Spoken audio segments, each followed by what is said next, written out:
अस्सलामुअलैकुम जी, कैसे हैं आप सब? यकीनन ठीक ठाक एवं फर्स्ट क्लास होंगे। नाजरीन, आज का मेरा टॉपिक है कि शख्सियत परस्ती या रियासत की बका। बात करते हैं कुछ डिटेलिंग में कि शख्सियत परस्ती की इस्लाम और दिगर मुस्बत मकातिब फिक्र में इसलिए शिद्दत से ममानियत की गई है कि शख्सियत परस्ती भी बुत परस्ती की ही एक शक्ल होती है, जिसमें आप उस शख्स को जिसे आप पसंद करते हैं इंसानी दर्जे से उठाकर उस दर्जे पर ले जाते हैं जहां आपको उसके ऐब भी कारनामे दिखाई देते हैं। हमारे यहाँ इसी कमजोरी ने एक अलमी की सूरत इख्तियार कर ली है। हम हुक्मरानों, उल्मा, दानिश्वरों को आइडियल बनाते हैं, लेकिन ये भूल जाते हैं कि इंसान चाहे जितना ही बेहतरीन क्यों ना हो, गलती कर सकता है।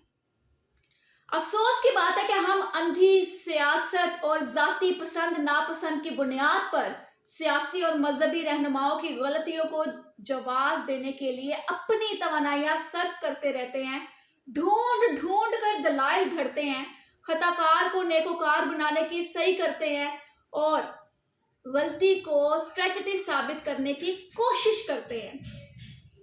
गुज़श्ता चंद सालों से शख्सियत परस्ती का रुझान खतरनाक हद तक जा चुका है। खास तौर पर हर नौजवान नस्ल इसका सबसे ज्यादा शिकार हुई है। शख्सियत परस्ती रियासत को दीमक की तरह चाट रही है। जब हम शख्सियत परस्ती जैसी बीमारी का जिक्र करते हैं तो सबसे पहले हमारी नजर इमरान खान नियाजी की तरफ उठती है, जिसने इस बीमारी को अरूज की हद तक परवान चढ़ाया है। अपनी जज्बाती तकरीरें, मजहब का इस्तेमाल, मनगढ़ंत कहानियों से कच्चे जहनों को इस कदर मुतासिर किया है कि लोग जहनी तौर पर मफलूज होकर रह गए हैं। जिस शख्स ने पहले मजहब और फिर झूठ का सहारा लेकर लोगों की तवज्जो हासिल की, वही शख्स अवाम की आंखों पर पट्टी बांधकर लूट मार और करप्शन में मसरूफ रहा है। बुशरा बीबी, फराह गोगी, जुल्फी बुखारी जैसे कई पोशीदा फ्रंटमैन जो थे वो पसे पर्दा माल बनाने में मसरूफ रहे, लेकिन नियाजी साहब अवाम को रियासत के खिलाफ उकसाने में और निज़ाम को गाली देने का दर्स देते रहे ताकि अवाम उनकी लूट मार पर तवज्जो ना दे सके, बस उनकी बातों पर फोकस करें।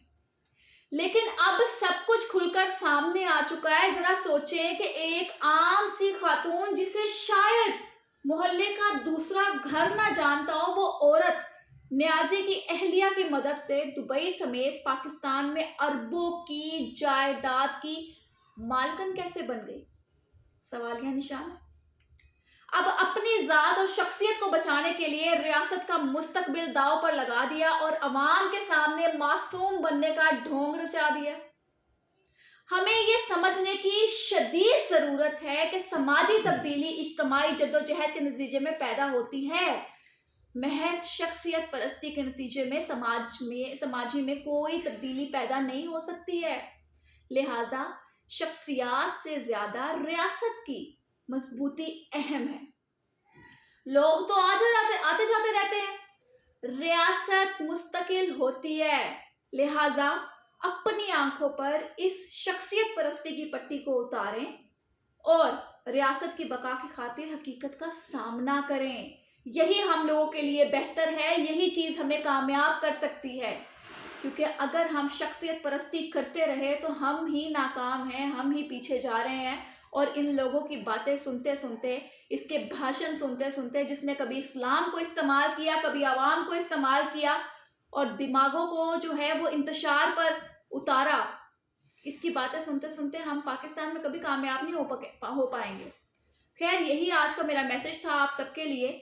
आप लोग भी अपनी कीमती राय से लाजमी आगाह कीजिएगा। अपना ख्याल रखें, दुआ में याद रखें। अल्लाह हाफ़िज़।